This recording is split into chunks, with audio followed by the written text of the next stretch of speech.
안녕하세요. 시니어세상의 강 대표입니다. 최근 주간보호센터 창업에 관심이 더 뜨거워진 것 같습니다. 흔하게 장교양 사업을 생각할 때 요양원, 주간보호센터, 재가 방문요양센터 이렇게 세 가지로 구분해서 생각을 하게 되는데요. 하필 요즘 주간보호센터가 더 관심을 받는 이유는 임대로도 설립이 가능하다는 점, 그래서 투자 대비 수익률이 높다고 생각들을 하시는 것 같아요. 일정 부분은 맞는 말일 수가 있습니다. 장교양 사업이 일반 사업에 비해 장점이 될 수 있는 점들은 상단의 영상을 보시면 제가 정리를 해두었으니까 궁금하신 분들은 참고를 하시고요. 그래서 오늘은 과연 주간보호센터 지금이라도 할 만한 것인지 현장의 분위기를 전해드리려고 합니다. 개인적 의견이 포함이 된 것이니까 참고만 하시면 되고요. 오늘 영상은 두서없이 그냥 생각나는 대로 이야기를 하겠습니다. 영상이 도움이 되셨다면 구독과 좋아요 한 번씩 눌러주세요. 제가 2016년도에 처음 주간보호센터를 창업을 했었습니다. 당시만 하더라도 주간보호센터, 데이케어 센터 이런 것들이 도대체 뭐 하는 곳들이야? 라고 물어보는 분들이 많았어요. 그래서 제가 주간보호센터에 대해서 설명을 하고 다녔던 그런 시절이었습니다. 요양원과 방문요양은 그래도 아는 분들이 많았는데 주간보호센터는 참 생소했던 것이죠. 그런데 요즘은 모르는 분들이 거의 없죠. 우리 주변에도 센터가 참 많이 생겨났고 도심에서 돌아다니는 주간보호 송영 차량을 쉽게 찾아볼 수가 있으니까요. 그렇다 보니까 이 주간보호센터 창업을 한 번쯤 해볼까 생각을 하다 보면은 가장 많이 드는 고민이 아마도 이렇게 주변에 센터가 많은데 지금 시작해도 되는 걸까? 혹시 창업해서 망하면 어쩌지? 라는 거죠. 장교양 사업도 개인이 모든 돈을 들여서 투자하고 센터의 어르신이 거의 없다고 해도 직원의 급여나 임대료, 관리비, 세금 등 모든 일체의 운영 비용을 대표가 책임을 져야 하는 것이기 때문에 당연히 망할 수도 있습니다. 그렇다면 과연 지금 현재는 주간보호 창업을 해도 되는 시기인가? 여기에 대해선 제가 답변을 드릴 수 있을 것 같아요. 솔직히 과거에 2020년 이전에 창업을 하신 분들은 시간의 차이가 있을 뿐이었지 큰 문제가 발생하지 않고 열심히 노력한다면 대부분의 어르신 입소가 이루어졌다는 거죠. 하지만 요즘도 그럴까요? 요즘은 그렇지는 않습니다. 확실히 어르신 입소가 쉽지가 않아요. 그냥 체감하기 쉽게 이해를 시켜드리면요. 예전 같은 경우는 빠르면 6개월 정도, 늦어도 1년 안쪽으로 대부분 손익분기점을 넘어서서 수익을 가져가는 수준이 되었습니다. 개인마다, 기관마다 당연히 차이가 있는 건데 일반적으로 그랬다는 거죠. 그런데 요즘은 오픈해서 1년이 지나가도 어르신 10명을 넘기지 못하는 센터들도 종종 있습니다. 이런 경우는 정말 1년 내내 운영비로 계속 손실을 감내하면서 버티는 것인데요. 왜 이렇게 어르신 입소가 어려워졌을까요? 이유는 몇 가지 있습니다. 당연히 예상하시듯이 주간보호센터가 주변에 너무 많이 생겨났어요. 내가 오픈한 시설 옆 건물에 생기는 것은 이제 쉽게 찾아볼 수가 있고요. 심지어 수원이었던 것 같아요. 한 건물에 3개의 센터까지 있는 곳을 보았습니다. 노인 인구가 계속해서 늘어나는 것은 맞지만 그 속도보다 기관의 설립 속도가 현재는 더 빠르다고 봐야 할 것 같습니다. 요양원과 같이 총량제 규정도 아직 적용이 되지 않아서 난립을 하고 있는 거죠. 그런데 단지 그 이유가 다는 아닙니다. 몇 년 전부터 공단에서는 장교양 등급 심사를 아주 타이트하게 하고 있습니다. 실제로 과거 같으면 당연히 4등급, 5등급이 나오실 만한 분들이 인지지원 등급이 나오거나 등회자 혹은 완전 보류되기도 합니다. 분명히 파킨슨, 뇌졸중, 치매 등의 노인성 질환을 가진 분인데도 불구하고 몇 달 뒤에 다시 재신청하라는 경우도 빈번합니다. 건강보험공단 재정에 비상이 걸리면서 이제 쉽게 등급을 내주지는 않는 것이죠. 경쟁 기관들은 급속도로 늘어나는데 등급을 공단에서 잘 내주지 않으니까 당연히 서로 나눠먹는 경쟁이 더 치열해지는 것이죠. 그래서 신규로 센터를 창업을 하셨을 때 1년 안에 손익분기점을 넘어서는 일이 만만치가 않다는 점 꼭 기억을 하셔야 합니다. 그럼 모든 기관이 다 어려운 것이냐? 또 그렇지만은 않습니다. 요즘은 시설이 대형화되고 고급스러운 인테리어나 훌륭한 운동기구나 편의시설, 다양한 시설 투자를 통해서 누가 봐도 오고 싶게 만드는 그런 주간보호센터들도 제법 많습니다. 쉽게 말해 자본력을 바탕으로 주간보호센터를 설립한 것들이죠.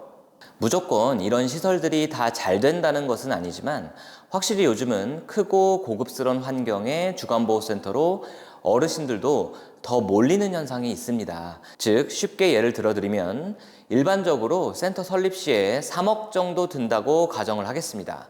이 돈에는 건물 보증금, 인테리어 비용, 센터 집기 비용, 초기 몇 달간의 운영비까지 포함한 금액입니다.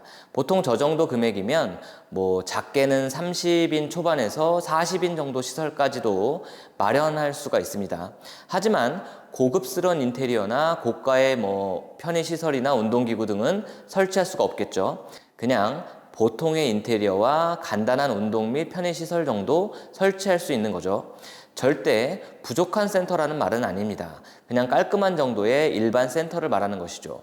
이렇게 설립된 센터 주변에 5억 원 정도를 들여서 아주 고급스러운 인테리어와 고가의 운동 및 편의시설 등을 갖춘 60인 이상이 되는 대형 주간보호센터가 설립이 되었을 때 보호자님들이 보통 센터를 선택할 때 서너 개 정도의 센터를 상담을 하고 보러 다니신 이후에 결정을 하시는데 당연히 상식적으로 생각을 해도 저 고급스러운 대형 센터로 결정할 확률이 높겠죠. 그냥 상식적인 겁니다. 제가 말하고자 하는 것은 과거에는 주간보호센터 자체가 사업성이 좋은지 안 좋은지 심지어 이런 사업 자체가 있는지도 모르는 분들이 많아서 시설에 큰 비용을 투자하지 않아도 충분히 운영이 가능했지만 최근 추세는 어느 정도 돈이 있는 사업자들이나 심지어 기업에서도 주간보호센터 설립에 가세하고 있는 상황이기 때문에 확실히 일반적인 사업자, 이렇게 돈이 많지 않은 그런 사업자들이 적당한 돈을 들여서 주간보호센터를 설립했을 때 손익분기점을 넘기기가 쉽지가 않습니다.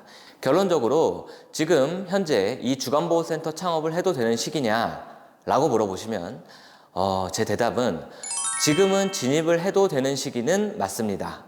하지만 준비 없이 무턱대고 아주 소자본으로 빡빡한 예산을 가지고 시작을 하려고 한다면 해서는 안 된다고 말씀을 드립니다. 자, 그럼 어떤 조건이 갖추어지면 도전을 해도 될까요? 제 경험을 토대로 말씀을 드려볼게요. 첫 번째로는 빠듯한 예산을 가지고 시작하려는 분들은 이제 시작을 하시면 안 됩니다. 사업은 항상 변수가 있습니다. 리스크가 존재를 하고요. 대표적인 예가 코로나19 상황이었어요. 가뜩이나 돈도 많지 않은 상황에서 간신히 센터를 오픈했는데 갑자기 저런 전염병이 다시 돌지 않으리란 법이 없습니다. 그럼 적자로 허덕이는 날들이 더더욱 길어질 텐데요. 자칫 투자비만 날리고 헐값에 기관을 팔아야 하는 사태가 발생할 수도 있습니다. 설립할 때 투자하는 비용보다 조금 더 여유 있는 사업자금 확보가 되어 있어야 합니다. 꼭 그렇게 하셔야 합니다. 두 번째는 설립하는 센터가 무언가 특색을 가져야 합니다. 내가 고급스러운 센터가 아니더라도 무언가 다른 센터와 차별점을 가지면 살아남을 수가 있습니다. 제 얘기를 잠시 드려보면 저는 정말 가진 모든 재산을 정리하고 빚까지 많이 내서 주간보호센터를 창업을 했었습니다. 하지만 믿는 구석이 좀 있었어요. 대학병원 재활치료팀에서 10년의 경력을 가지고 있는 치료사 출신이었기 때문에 상담 시 보호자님들과 어르신들께 상당히 어필할 것들이 많았습니다. 매일마다 어르신들과 운동하는 모습을 보여드릴 수가 있었고 마케팅에도 활용을 할 수가 있었어요. 당시만 하더라도 사실 재활이라는 단어가 들어간 주간보호센터가 별로 없었습니다. 그러니까 제가 사실은 진짜 재활 주간보호센터를 운영했던 것이었죠. 게다가 센터 위치가 제가 10년을 근무하던 병원 근처에 설립을 하다 보니까 도움도 제법 됐어요. 한마디로 다른 센터와 차별된 무기를 가지고 있어야 한다는 말입니다. 제 이야기는 일반적인 분들이 와닿지 않을 수가 있겠죠. 모든 분들이 이런 이력을 가지고 있는 건 아니니까요. 그럼 다른 예시를 들어드리겠습니다. 물론 이것도 제 이야기입니다. 저는 그간 주간보호센터를 3번 설립을 했습니다. 모두 삐까뻔쩍하게 좋은 건물 그런 건 아니었습니다. 일반적인 구도심의 20년 이상 된 상가 건물들이었어요. 하지만 저는 센터를 설립할 건물을 정할 때 원칙이 있었는데요. 꼭 어르신들이 햇볕을 보고 산책을 할 수 있는 그런 여건의 건물을 고르는 것이 제 기준이었습니다.